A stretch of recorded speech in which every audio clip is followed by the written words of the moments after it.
The post-apocalyptic genre. God, we geeks can't get enough of that, can we? From Mad Max to Fallout to The Walking Dead, everyone loves to imagine themselves as some sort of scrappy survivor, whittling together a life in a world that's essentially amounting to the most extreme camping trip that's ever been devised. This is all despite the fact that the vast majority of the people doing this fantasizing would more likely be acting as radioactive fertilizer in a world like that one. I'm just saying, after the end of the world, there are gonna be plenty of skulls around the Skull Throne, and only a few Immortan Joes kicking around. And as much as I enjoy the lawlessness and unpredictability of the post-apocalypse, I never really cared for the wasteland aesthetic that most of them go for. If you know anything about Mother Nature, you know that she's a cruel bitch goddess who cares about humanity about as much as Kanye West cares that people see him as grounded and humble. It's like the poet Carl Sandburg said, "Pile the bodies high at Austerlitz and Waterloo, shovel them under and let me work. I am the grass, I cover all." Humanity can bomb, loot, and irradiate until we're just a figment of the planet's imagination. 5 minutes after we're gone, the jungles and forests will come back like the cold sore that ruined your senior pictures. That's why I loved the post-apocalyptic setting of Horizon Zero Dawn. Humanity is scattered and returned to an ancient style of tribalism and superstition, and evidence of our meddling and tampering is everywhere, but it's all obscured by the lush vegetation of an almost prehistoric age. Horizon Zero Dawn is gorgeous, about as beautiful as a game can be, and the creative ways in which the developers at Guerrilla Games integrated the old world with the new is part of what makes this a tremendously promising new IP. You play as Aloy, a motherless young outcast who hunts the machine beasts that roam the hunting grounds that surround her tribe, the Nora. Normally, the machine beasts are relatively docile and rarely need to be dealt with. However, a sort of corruption is spreading across the land, making the creatures stronger and more violent. In undertaking the quest to find out what has caused this corruption, blah blah blah blah blah blah blah, giant metal dinosaurs!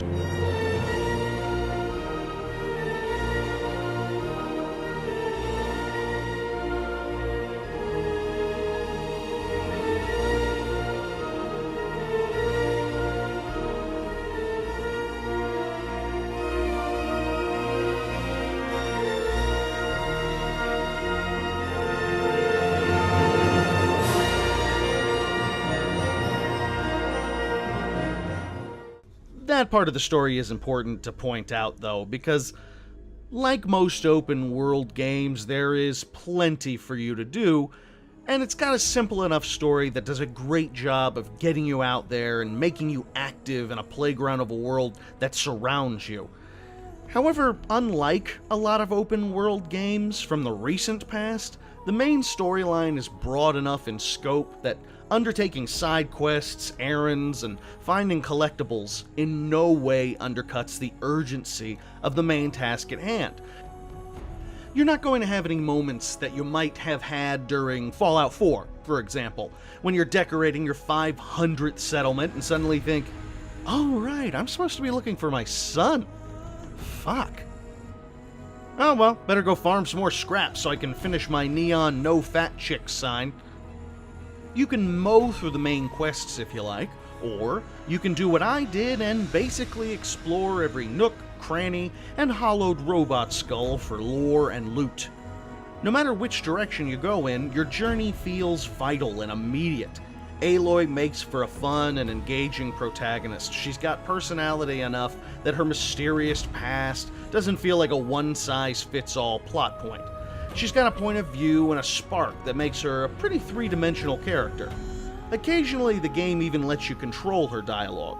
It's not role-playing on a BioWare scale or anything, but it does give you some control over the way you want her to play and to be seen by the world around her. As I mentioned before, the world itself is gorgeous. The setting goes from one biome to another, with forests, plains, and snowy mountaintops all making appearances.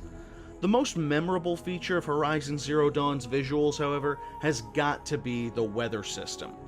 Not content to go with the usual sunny one minute and rainy the next, Horizon plays with the weather like a benevolent god. I have never seen weather in a game that feels more varied and realistic. If the storyline and setting feels particularly unique, then it might distract you from the fact that the gameplay feels like AAA's greatest hits. It probably won't distract you that much, though. Oh, Horizon Zero Dawn.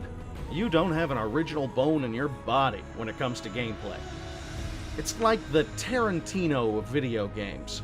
Let's just steal from everything we like and put it all together like a Far Cry, Tomb Raider, Monster Hunter house salad. For the record, I don't mean that as an insult. Games do tend to steal from one another, and as long as they're improving upon it or using it for the forces of good, at very least, no one seems to mind. Hell, there are plenty of us who are desperate for other franchises to steal the Nemesis engine from the Shadow of Mordor series. I can think of several thousand franchises that the Nemesis engine would be perfect for. You know what? Let's use Shadow of Mordor as a prime example. Mordor's gameplay steals from Assassin's Creed like Carlos Mencia at an open mic. Did that really bother anybody? Hell no. Because Mordor did Assassin's Creed better than Assassin's Creed. Think about Johnny Cash singing Hurt, and suddenly everyone's like, oh, Trent Reznor flavor? Never heard of her. And that's what Horizon Zero Dawn does. Not an awesome cover of Hurt. Sorry, I didn't mean to mix those two up. The gameplay. From the careful execution of traps and various weapons that it took from Monster Hunter, to the scavenging it took from Far Cry, to the platforming and collecting it took from Tomb Raider, who took it from Uncharted, who took it again from Tomb Raider. If Horizon Zero Dawn doesn't outright improve on a certain mechanic, it at least does it justice. So that's a lot of talk analyzing this game, particularly for me, because honestly, this game is just plain fun. It currently has a place in my heart similar to last year's Doom, based simply on how much I just flat out enjoyed myself. I took my time playing this one, peeling it back layer by layer.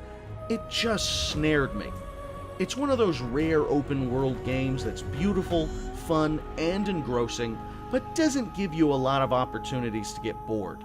The pacing's perfect, the soundtrack's perfect, the controls are perfect, even the screeching metal demon dinosaur things are perfect. And to demonstrate my overwhelming level of joy at playing this game, I am now going to show you footage of my most recent time logging in and playing Horizon Zero Dawn.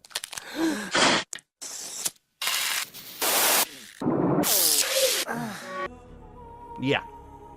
It's a little like that.